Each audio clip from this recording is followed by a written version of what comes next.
Hey everybody, TN artist Brett Tedlock here.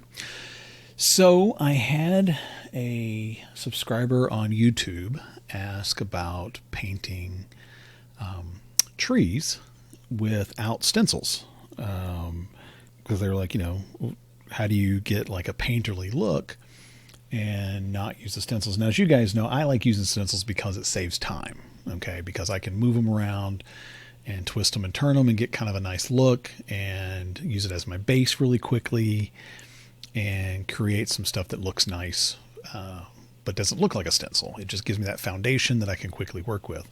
But it's a valid question. It's like, if you don't want to use stencils or can't afford to buy my stencils or whatever, that's fine. The whole point of this channel is to, show how to paint. So let's do that.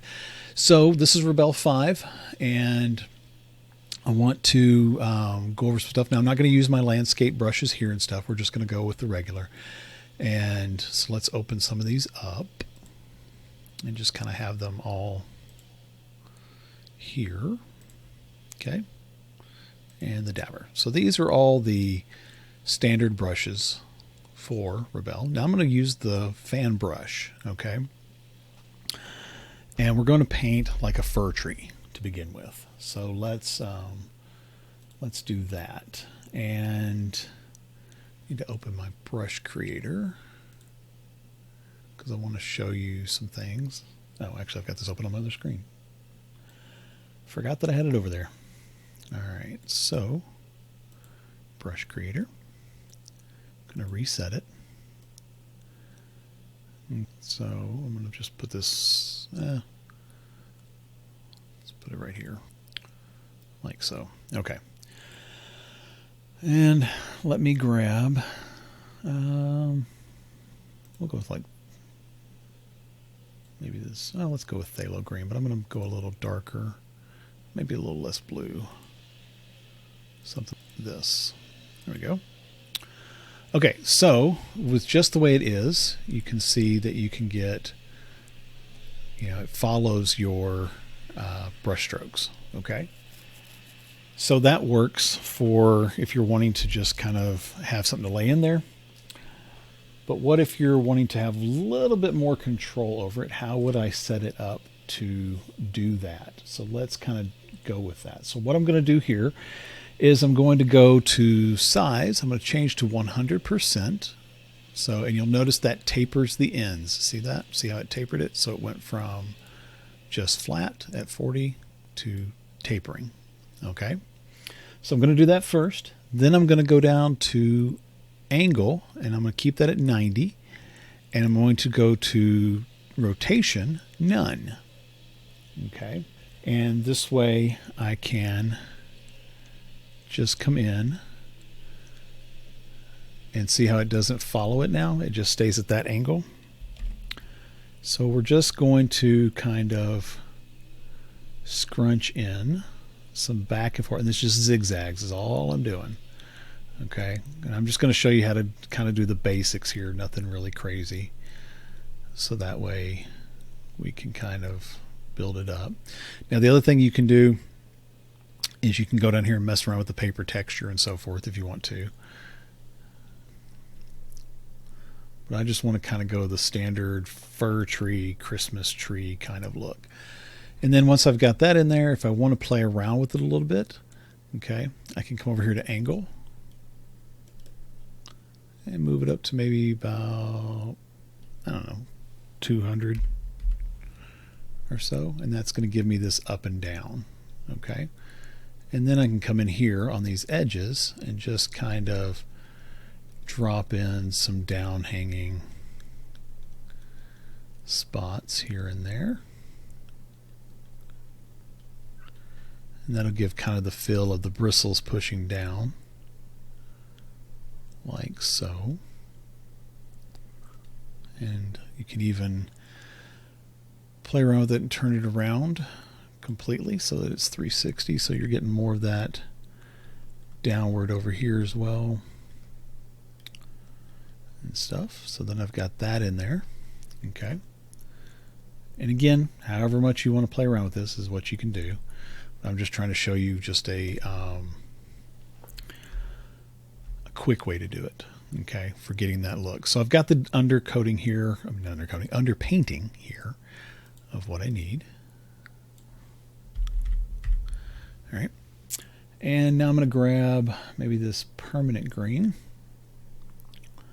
and I'm just going to kind of put in some highlights, and I'm going to skip spaces here and there, and leaving this dark because that's what's going to start giving you that feeling of it receding. So, and just kind of come up through here, and you'll have to decide like which direction your light's coming and all that based on the painting that you're doing. All right, so now we've got that there. And kind of mess around. So again, the beginnings of a nice tree, right? So we can go a little bit further and maybe go down to this cadmium green, which is going to give us kind of this yellowish kind of a look. And just kind of maybe throw in some spots here and there. I'm just going to do kind of a general light, maybe coming more from the left.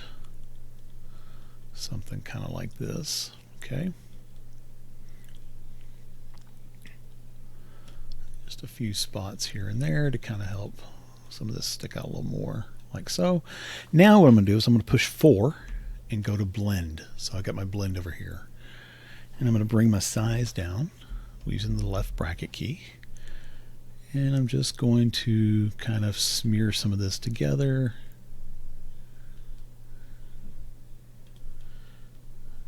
And smear some. And smear some so that it kind of stretches it out a little bit. Like so, and like so, okay? So that gives me that kind of a feeling, and I can come down here in the front, and that'll give the feeling of limbs kind of coming towards you, like so. Okay. And then what I'm going to do is I'm going to go to eraser, and I'm going to come back and just kind of on the ends, just kind of erase it back. I've still got the same brush, but now I'm erasing some of this back and giving a little bit more bristles and that kind of stuff, okay? And so if there's something that sticks up that you didn't like, you can just kind of poke around in it and kind of play around. Okay, but this is a quick way to get that feeling of what you want. All right, and let me grab this here. I'm going to go back to this. I'm going to go a little bit darker and just kind of come up on the top here, and maybe a few darker spots here and there. Like so. And then maybe grab like that Van Dyke brown and just kind of throw in the hint of a tree trunk. You could even bring it down a little bit if you wanted to, something like that. Okay. And so now I've got that there. If I want to give just a little bit of light hitting that even, I could just throw a couple of spots of lighter brown in there. Hit 4 on the keyboard again and just kind of smooth those together, give a little bit of a bark kind of feel, pull some of that green down over it like so. And now I've got, you know, kind of an interesting thing. I can hit 5 again and kind of get rid of some of these things that I don't like and so forth. Okay, so there you go, simple fir tree. All right, so if you've got that, if you wanted to, what you could do is you could go down here to duplicate, and that's going to give you another one. We'll give you a richer color if you have it laying over top of it. Then hit T, drag it over to the side, hold shift, maybe drag this right here so it doesn't do proportional, bring it in just a little bit like so, maybe tilt it just a little bit. Okay. And now I've got a couple of trees, and all I have to do here is I can just do the control transparency, and then I can come back in here, maybe grab this cadmium green, and let's go just a little bit more yellowish color. And then let's go back to the brush and make sure that we're on one, and then just kind of where these overlap, maybe add just a touch of different color to kind of separate it, something like that.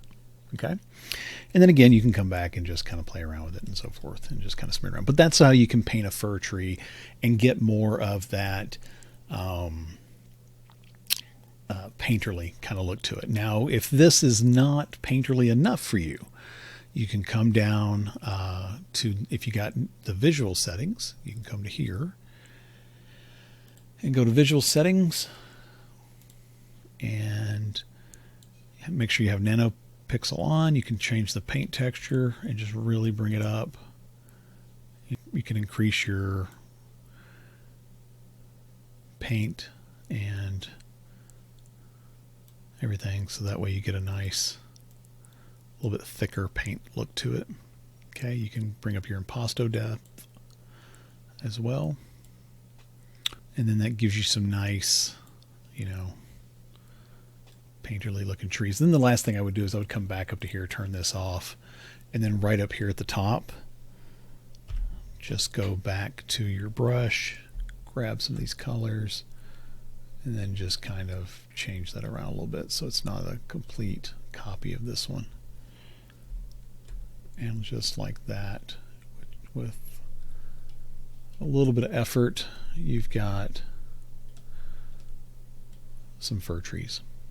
Okay, so there's how I would do those.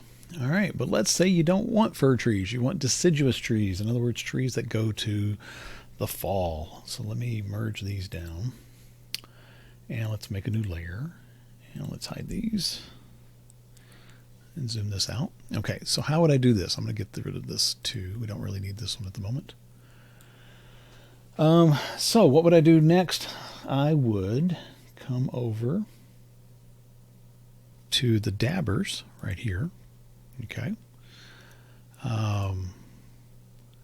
Again, I would bring my size up to 100.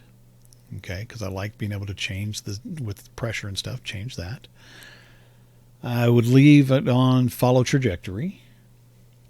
And then the spacing, I'm going to bring it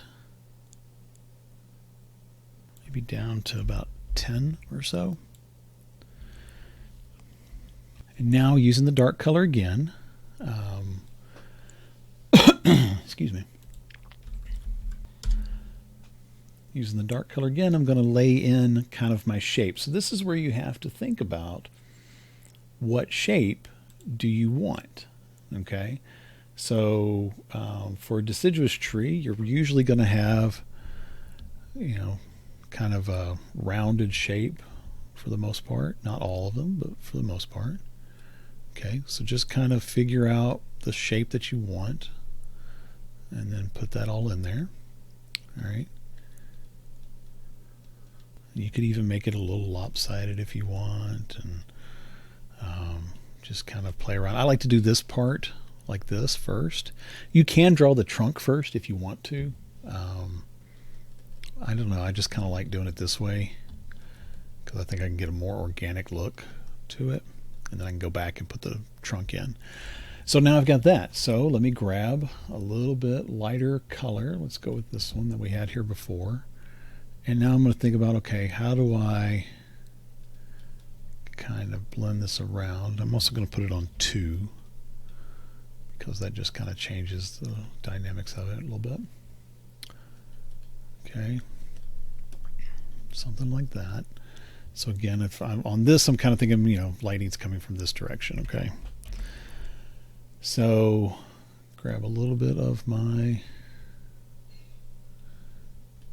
stuff here and kind of get an idea. Maybe just tap in some stuff so I don't have too solid of a look. And then I'm going to go to 4. And I'm just going to kind of tap and bleed these in, and I'm going to change my spacing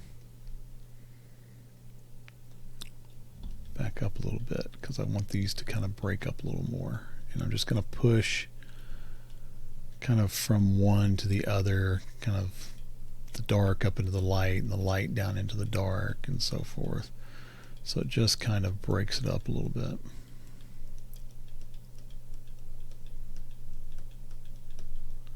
Using that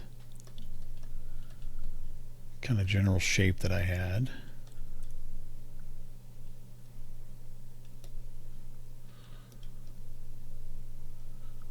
And then just kind of pushing it around here and there. Okay. Like so. And this is one of those ones where you can just kind of keep going back and forth until you get the shape that you like. Now, and use reference. I mean, reference is good. I'm just kind of making this up. So definitely look at some references of trees. You know, if you've got some pictures that you've taken or something, that's even better.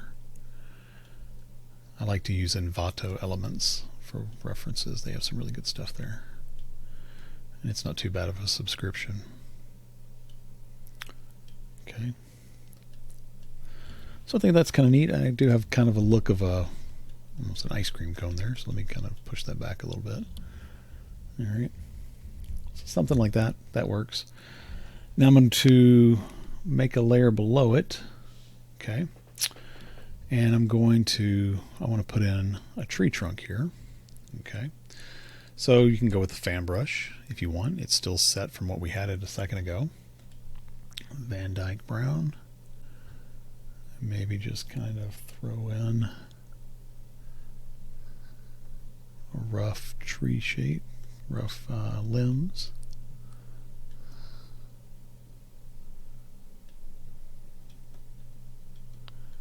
I can't see these right now, but all I'm doing is just kind of thinking where some limbs might be if I erase some of this. Okay, so something like that, nothing crazy. Maybe grab a little of this Indian red and just quick strokes up and down. Let me zoom in on this a little bit. Just trying to think where the light would be hitting. A little burnt sienna, and hit 4, and then just kind of soften that and smudge it around. Maybe grab a little bit of this cerulean blue. So if I've got some reflected light over here, okay, again 4, kind of smear it around a little bit. And then you can use these other ones, like for example, if you like using, I like using the knife tool. So like if I've got the texture tool here, and let's go back to 2 and kind of smear that in there. Maybe go to a little bit of that cobalt turquoise.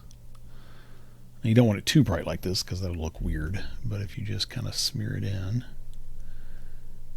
and kind of up and down, and then go to something like a little bit lighter, we can really make it look like the light is hitting it down here, and maybe a little bit up in here, a little bit in there. Switch to 4, because remember this is a cylinder, so you want to have your light kind of blend around. Alright, so something like that, and then maybe just go to 5, do a little erasing. Like so. Break it up, clean it up.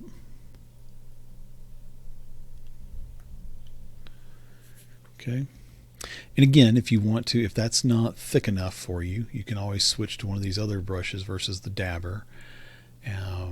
Like you could go with the filbert, and you know, maybe come up here, put in some extra paint texture, like so, you know, if you want to. Throw in a couple of leaves. I like to grab some of these. One of the other ones I think works really good is, let's see, which one is it? I gotta find it again. think it's in this one actually. Express oils.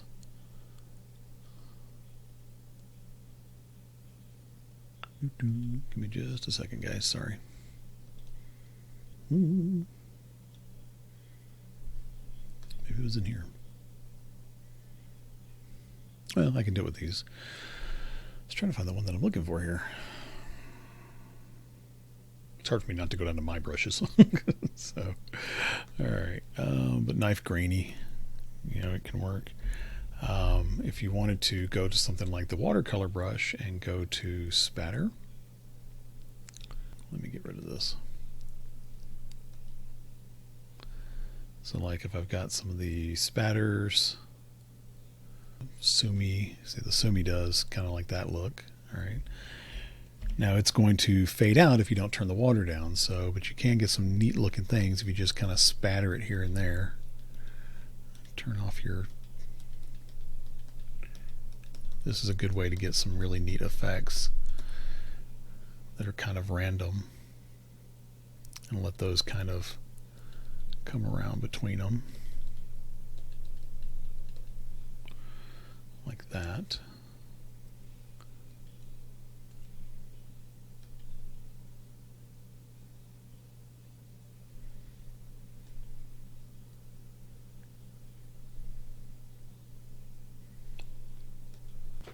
Trying to find a certain brush, and just for the life of me I'm not seeing it. Oh, duh, that's it right there, dabber. Okay, so for this one I can go in here and go a little bit darker, and then maybe bring the size down.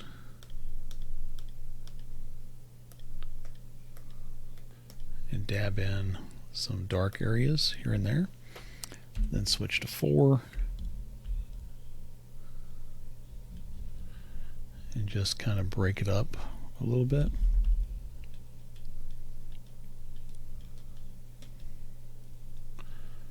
I like having it go into some of these brighter areas, because to me it just gives some interest.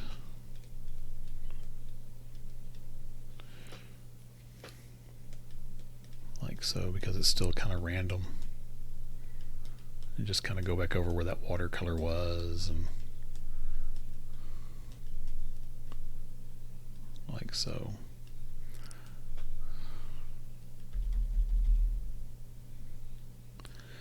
So anyway, so that can give you just a really nice tree, you know. And again, you can go back in with the brushes and you can layer it. So like if you copied it, you're going to get a little bit thicker of a brush stroke, with some of the rough oily, for example, and kind of mess around and put some of that in there too. So it's totally up to you. And that works with it. So, you know, that's kind of some ways to paint some trees and get that real painterly look to it. And again, you can do the exact same thing. So like, let me merge these so that I've got my whole tree here. So let's merge those to there. So then if I want to copy that and maybe move it over, like, you know, because some of these trees are going to be similar if you've got similar trees in an area, like, you know, same types of trees. So you could add a few in, and then all you got to do is just go to the eraser, and you can just kind of get rid of some stuff, change some stuff around, so that way you don't have the same thing, you know. And then go back with the brush and kind of put in some different shapes here and there, and then again just kind of build it up, play around with it. And it's a quick way to add in, you know, like if you're adding in a forest, it's a quick way to do it. Oops. So like if you wanted to, you know, say you're doing a little forest scene or something like that, and you've got it laid out, you can get kind of a really quick look with it, especially if you kept these on a different layer. Like I merged them, but if you kept them on a different layer, you could keep a really cool look. All right, so that's, you know, super green kind of a look to it. paint some trees and get the, without using stencils. And so if you have my landscape brushes, then you would have my stencils too, but these make it a little bit quicker. So like if you're wanting to do, tree brush, it lays it out faster. They blend better. So that's part of the reason why I have them, is because they just blend better. And gets a real quick tree or bush. These grainy pens and other ones, these wood grains and stuff, these tree ones, they work great for doing the bark and all that. So that way, if you want to go with something like that, you can. But that's why I use them. That's why I use the stencils again, because I can make it faster and do some of that. So anyway, I hope that helps answer the question of how to paint trees without using stencils and still get a painterly look. To me, this is plenty painterly. This has that feel of still that hand painted kind of look to it, So, but the nice thing is that if you paint one, you can duplicate it and then just go in and tweak it and quickly make others. So, what did you think? Was this helpful? Did it create more questions? Is there something else I can help with? Just let me know. But I hope this was helpful to you. Just a quick little video. Make sure to leave your questions and I will be more than happy to answer them. Thanks for watching.